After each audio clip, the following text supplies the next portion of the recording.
सुप्रभात, आप देख रहे हैं IBC 24। मैं हूं आपके साथ राहुल सिन्हा। सुबह 7 बजे की खबरों में आपका स्वागत है। खबरों को देखेंगे विस्तार से। दिल्ली और नागपुर में 3 केंद्रीय मंत्रियों समेत अमित शाह, धर्मेंद्र प्रधान और नितिन गडकरी से मिलकर रायपुर लौट आए हैं मुख्यमंत्री भूपेश बघेल, और उन्होंने कहा कि वे छत्तीसगढ़ के हित और हक के लिए बात करने के लिए गए थे। साथ ही राष्ट्रीय कांग्रेस में नेतृत्व के सवाल पर कहा कि राहुल गांधी ही सबसे बड़े नेता हैं और उन्हें ही अध्यक्ष बनना चाहिए। वहीं अमित जोगी को भस्मासुर कहे जाने पर मुख्यमंत्री ने कहा कि हमने तो पहले ही पहचान लिया था, तभी तो निलंबित किया था, अब उन्होंने पहचाना। तो आपको बता दें कि दिल्ली में और नागपुर में 3 केंद्रीय मंत्रियों अमित शाह, धर्मेंद्र प्रधान और नितिन गडकरी से मिलकर मुख्यमंत्री भूपेश बघेल रायपुर लौट आए हैं, और उन्होंने कहा कि वे छत्तीसगढ़ के हित और हक के लिए बात करने गए थे। राष्ट्रीय कांग्रेस में नेतृत्व के सवाल पर कहा कि राहुल गांधी ही सबसे बड़े नेता हैं और उन्हें ही अध्यक्ष बनना चाहिए। प्रदेश के विकास के लिए कई मांगे रखी। अमित जोगी पर भी अपनी प्रतिक्रिया दी। नक्सल समस्या, एथेनॉल उत्पादन और नेशनल हाईवे पर केंद्रीय मंत्रियों से बात की। मीडिया से चर्चा में बताया कि प्रदेश के प्रस्ताव पर अलग बैठक करेगा गृह मंत्रालय। दिल्ली दौरे से लौटे हैं मुख्यमंत्री भूपेश बघेल।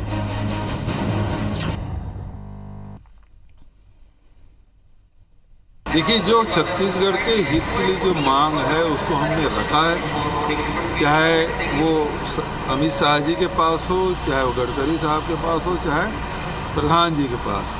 अब हमारे वाजिब मांगों पे ध्यान दे के कितना होता है नहीं होता है वो देखने की बात है। आज राष्ट्रीय स्तर पे कांग्रेस में कोई नेता है तो राहुल जी है, जो केरल से लेकर कश्मीर तक के उसके खुद की पहचान भी है, लोगों से संपर्क है, वहाँ के समस्याओं को जानते समझते हैं। हिंदुस्तान को जानना समझना छोटी बात तो है ही नहीं, और इसलिए राष्ट्रीय अध्यक्ष के लिए बात हो तब, क्या नेतृत्व की बात हो, राहुल जी ही उपयुक्त है। हमने तो उसे पहले ही पहचान लिया था, तभी उसको पार्टी से बाहर किया था, निलंबित किया था। अब वो लोग बाद में पहचाने हैं, अच्छी बात है। नक्सलवाद की समस्या और रोजगार समेत कई मुद्दों को लेकर दिल्ली में केंद्रीय गृह मंत्री अमित शाह से सीएम भूपेश बघेल की मुलाकात हुई, और इस दौरान उन्होंने बस्तर के विकास के लिए कुछ सुझाव दिए और केंद्र से सहयोग की मांग की। दिल्ली प्रवास के दौरान सीएम पेट्रोलियम मंत्री धर्मेंद्र प्रधान से भी मिले और प्रदेश में एथेनॉल उत्पादन और वनांचल क्षेत्र में मिट्टी तेल का कोटा बढ़ाने का आग्रह किया। हालांकि मुलाकात को लेकर छत्तीसगढ़ बीजेपी और कांग्रेस में जुबानी जंग शुरू हो चुकी है। देखिए रिपोर्ट। सीएम भूपेश का दिल्ली मिशन, गृह मंत्री अमित शाह से मुलाकात, पेट्रोलियम मंत्री धर्मेंद्र प्रधान से भी चर्चा। छत्तीसगढ़ के मुख्यमंत्री भूपेश बघेल दिल्ली प्रवास के दौरान केंद्रीय गृह मंत्री अमित शाह और पेट्रोलियम मंत्री धर्मेंद्र प्रधान से मुलाकात करने पहुंचे। भूपेश बघेल ने गृह मंत्री अमित शाह से जहां नक्सलवाद, बस्तर में औद्योगिक विकास और रोजगार के अवसर बढ़ाने संबंधी मुद्दों पर बातचीत की, तो बस्तर में लगने वाले स्टील प्लांट्स को 30% छूट पर लो अयस्क देने की भी मांग की है। इस दौरान दोनों के बीच नक्सल प्रभावित क्षेत्रों में संचार सुविधा बढ़ाने, बस्तर में सीआरपीएफ की 2 और बटालियन की तैनाती समेत कई मुद्दों पर चर्चा हुई, जिस पर गृह मंत्री ने हर संभव मदद का आश्वासन दिया। सीएम भूपेश बघेल इसके बाद केंद्रीय पेट्रोलियम मंत्री धर्मेंद्र प्रधान से भी मिलने पहुंचे। सीएम ने केंद्रीय मंत्री से प्रदेश में एथेनॉल उत्पादन की अनुमति और वनांचल क्षेत्र में मिट्टी के तेल का कूटा बढ़ाने का आग्रह किया है। पैडी से इथेनॉल बनाने के जो अनुमति है वो एफसीआई के थ्रू जो किया जा रहा है, उससे राज्यों को कोई फायदा नहीं होगा। जो हमारे पास सरप्लस पैडी है उसे खपाने के लिए हम लोगों को प्लान लगाने के राज्य सरकार को अनुमति दे, तो जो राज्य सरकार के पास अतिरिक्त अतिशेष जो एफसीआई में लेने के बाद जो हमारा पैडी बचता है उसे हम इथेनॉल बनाना चाहते हैं। तो वो प्रपोजल हमने दिया है और उन्होंने कहा है कि सहानुभूतिपूर्वक इसमें विचार किया जाएगा। मुलाकात से पहले भूपेश बघेल ने गृह मंत्री अमित शाह को नक्सलवाद के मुद्दे पर एक चिट्ठी भी लिखी थी। मुख्यमंत्री की केंद्रीय गृह और पेट्रोलियम मंत्री से मुलाकात को बीजेपी ने राज्य सरकार का दोहरा चरित्र करार दिया है। बीजेपी ने कहा है कि मुख्यमंत्री एक ओर केंद्र सरकार की योजनाओं को बंद कर रहे हैं, दूसरी ओर केंद्र से सहयोग की उम्मीद रखते हैं। ये उनके दोहरे चरित्र को उजागर करता है। हालांकि कांग्रेस ने भी पलटवार करने में देरी नहीं की। दोहरा चरित्र इस प्रदेश के मुख्यमंत्री जी का है, तो अनेक प्रकार से आप जो है केंद्र पर मनगढ़ंत आरोप लगाने का काम प्रदेश की जनता के समक्ष करते हैं, वहीं दूसरी ओर इस प्रकार से जाकर सहयोग की अपेक्षा करते हैं। ये उनको क्लियर करना चाहिए कि आखिर केंद्र और राज्य के जो संबंध संवैधानिक प्रावधान है उसका वो पालन करना चाहते हैं या नहीं करना चाहते हैं, या इसी प्रकार से अपनी दोहरी राजनीति यहाँ इस प्रदेश में करना चाहते हैं। जीएसटी के पैसे संवैधानिक तौर पर समय समय पर राज्य की सरकार को मिल जाना चाहिए, नहीं मिल पाया। ये ऐसी बहुत सारी व्यवस्थाएं होती हैं जिनको समय रहते केंद्र सरकार को राज्य सरकारों को भेज देनी चाहिए, क्योंकि ये राज्य का अपना अधिकार होता है। अगर इसकी बात करना दोहरा चरित्र है तो ये दोहरा चरित्र की श्रेणी में कैसे आता है? बस्तर में नक्सलवाद को जड़ से खत्म करने के लिए मुख्यमंत्री भूपेश बघेल ने औद्योगिक क्रांति के मॉडल पर जोर दिया है। इसकी वजह से बस्तर में मिनरल्स और खनिज की अकूत भंडारण है, लेकिन राजनीतिक चेतना और नक्सलवाद के कारण दशकों से ये इलाका उपेक्षित रहा है। हालांकि ऐसा नहीं है कि सरकारों ने यहाँ विकास का प्रयास नहीं किया, लेकिन स्थानीय आदिवासियों का विश्वास जीत न पाने की वजह से कई प्रोजेक्ट या तो अधूरे हैं या फिर पूरी तरह से बंद हो गए। बोध घाट परियोजना हो या फिर स्टील प्लांट, बस्तर में विरोध का सामना करना पड़ा है। विरोध के कारण ही एसआर और टाटा जैसी कंपनियों को भी थक हार कर यहाँ से अपने हाथ वापस खींचने पड़े हैं। इसलिए आज से केंद्रीय गृह मंत्री और भूपेश बघेल की मुलाकात अहम मानी जा रही है। अब देखना होगा कि आने वाले समय में छत्तीसगढ़ और केंद्र सरकार किस तरह से बस्तर में उद्योग क्रांति को हरी झंडी दिखाते हैं। जगदलपुर से नरेश मिश्रा के साथ ब्यूरो रिपोर्ट IBC 24। तो सीएम भूपेश बघेल दिल्ली से नागपुर पहुंचे, जहां उन्होंने केंद्रीय सड़क और परिवहन मंत्री नितिन गडकरी से मुलाकात की। सीएम ने प्रदेश में 3 नए नेशनल हाईवे घोषित करने का आग्रह किया।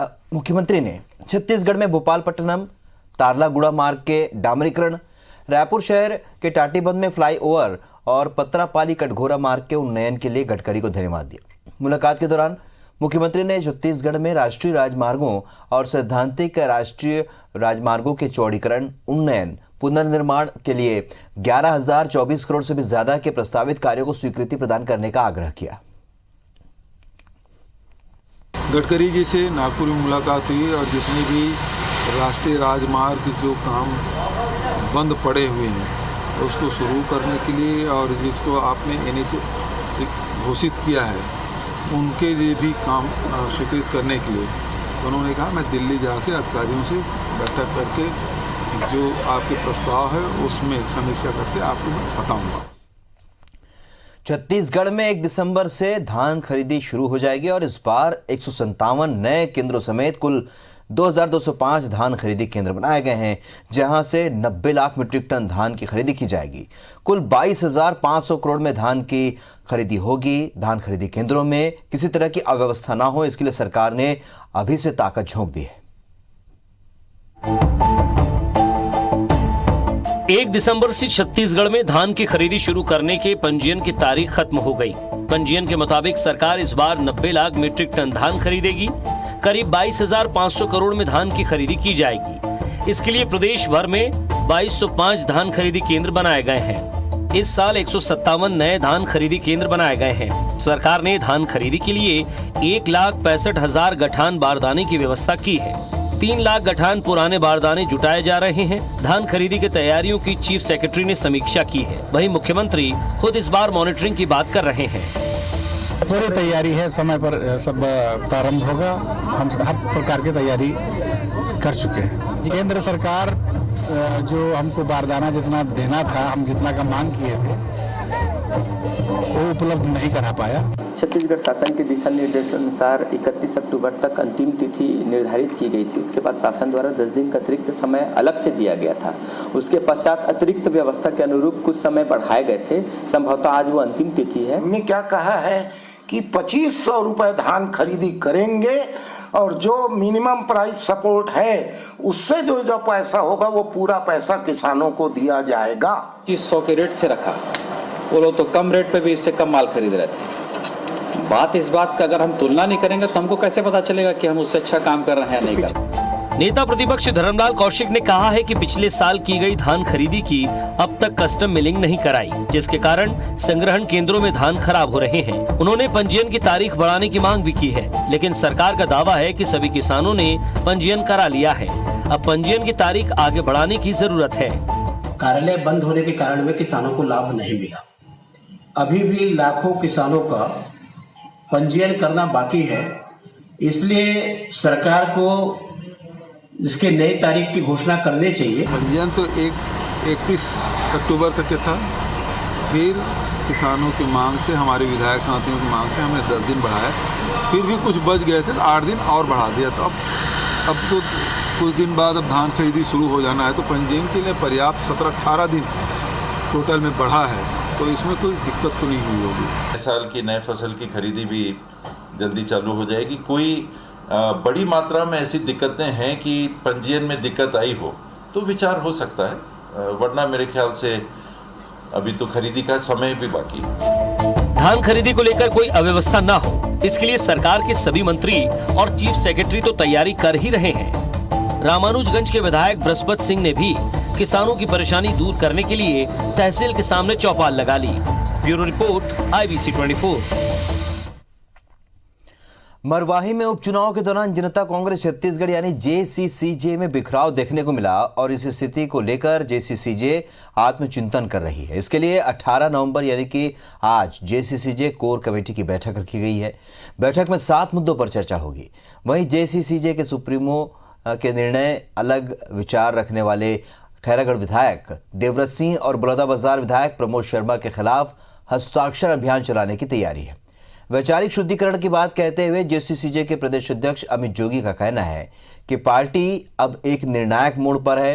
पार्टी में अब जयचंद और मीर जाफरों की जगह नहीं होगी। दूसरी ओर देवव्रत सिंह ने अमित जोगी पर सवाल उठाया, जबकि कांग्रेस के वरिष्ठ नेता और कैबिनेट मंत्री TS सिंहदेव और पूर्व भाजपा विधायक श्रीचंद सुंदरानी ने अमित जोगी को आत्मचिंतन करने की सलाह दी है। शुद्धिकरण की इसमें आवश्यकता है। पार्टी में अब जयचंदों और मीर जाफरों की कोई जगह नहीं रहेगी। किसी दूसरे दल में जाना चाहते हैं तो फिर से चुनाव लड़ें और उस दल का विश्वास हासिल करें। अमित जोगी जी 2016 में कांग्रेस के विधायक थे। 2018 तक 2 साल तक कांग्रेस का विरोध करते रहे, जगह जगह घूम घूम के पार्टी बनाई, पार्टी में सारा पद उन्होंने लिया।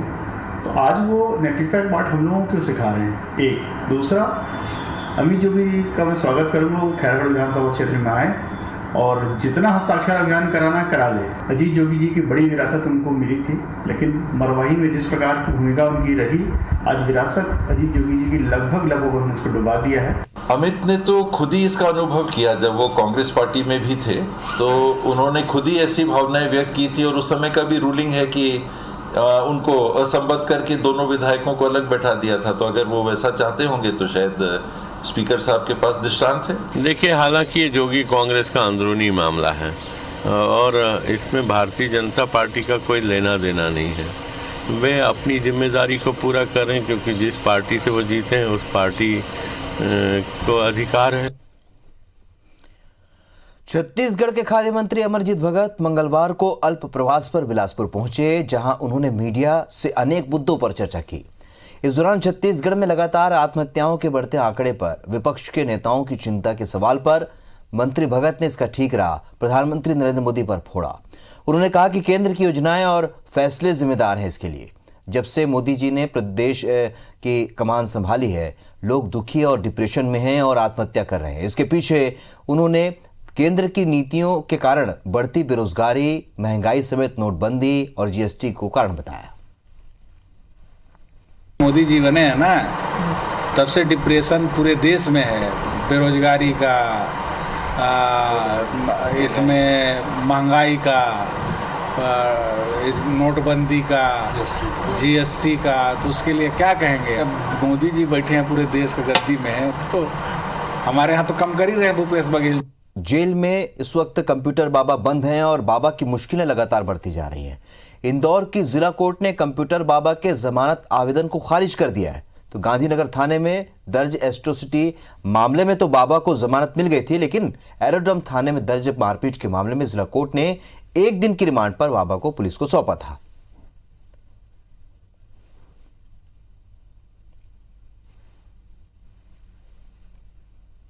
इसी तरह इकबाल मैदान में प्रदर्शन करने के मामले में भोपाल मध्य से कांग्रेस के विधायक आरिफ मसूद के खिलाफ कोर्ट ने गिरफ्तारी वारंट जारी किया है। मामले में अब तक आरोपी बनाए गए 6 लोगों की गिरफ्तारी हो चुकी है, जबकि मसूद की गिरफ्तारी होना बाकी है। तो ये भी मध्य प्रदेश की एक अहम खबर।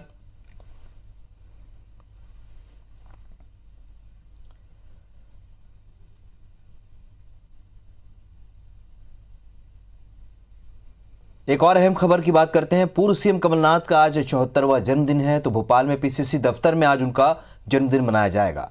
वहीं छिंदवाड़ा में भी कई आयोजन होंगे, कई मंदिरों में पूजा अर्चना का कार्यक्रम भी है। तो ये 3 अहम खबरें हैं और इन 3 अहम खबरों पर आज मध्य प्रदेश में हमारी नजर बनी हुई है।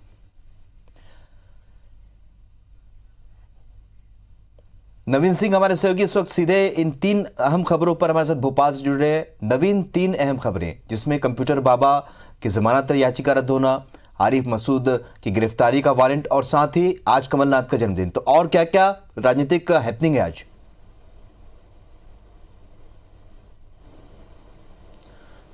देखिए, कंप्यूटर बाबा को कोर्ट ने जेल भेज दिया है। शुरुआत में उनको 2 मामलों में जमानत मिल गई थी कोर्ट से, लेकिन एक एरोड्रम थाने का मामला था जिसमें गाली गलौज, जान से मारने की धमकी देने का मामला था। इस पर पुलिस को कोर्ट ने एक दिन की रिमांड दी थी। पुलिस ने हालांकि 2 दिन की रिमांड मांगी थी, लेकिन कोर्ट ने 1 दिन की रिमांड दी थी और वो रिमांड खत्म हो गई।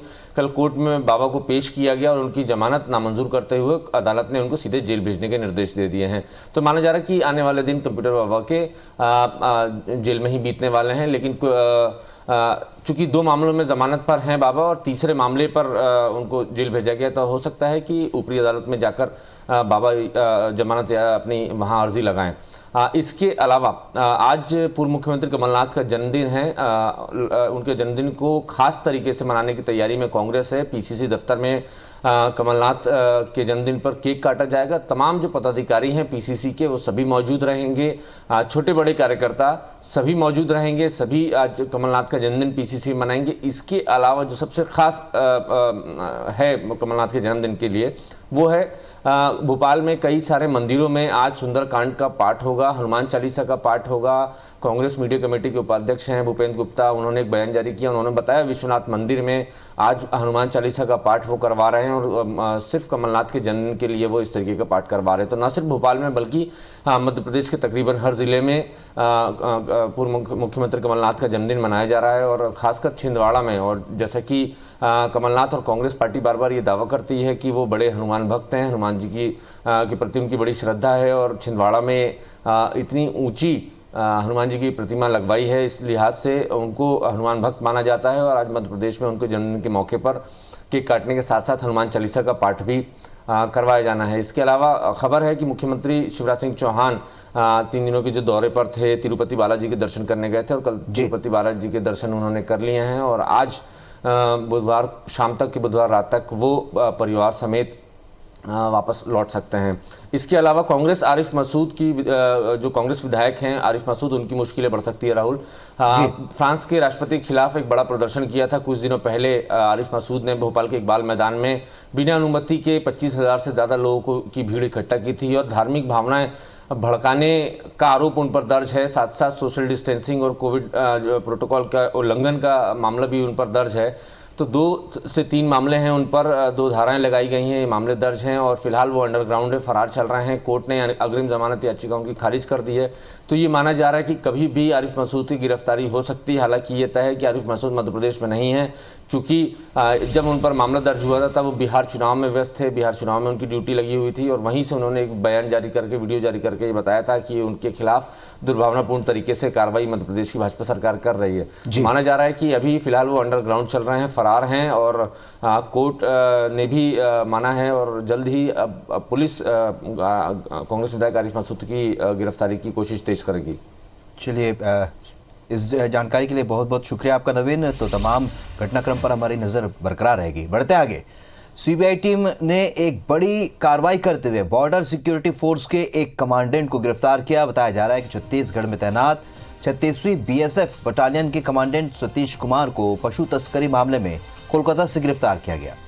इस मामले पर सीबीआई ने 21 सितंबर को 3 आरोपियों इनामुल हक, अनारुल शेख और मोहम्मद गोलम मुस्तफ़ा के खिलाफ बांग्लादेश बॉर्डर से पशु तस्करी के आरोप में एफआईआर दर्ज कराई थी।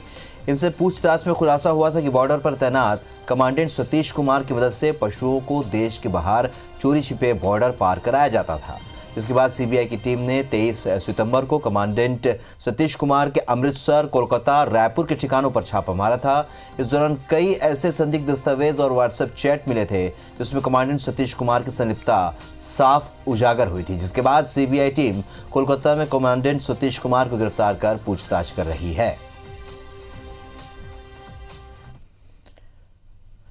रायपुर के माना बस्ती में रहने वाले 21 साल के मुकुल इंडियाज बेस्ट डांसर के फिनाले में पहुंच चुके हैं और देश भर से पहुंचे कई डांसर्स को पीछे छोड़ते हुए मुकुल अब खिताब से सिर्फ एक कदम दूरी पर है।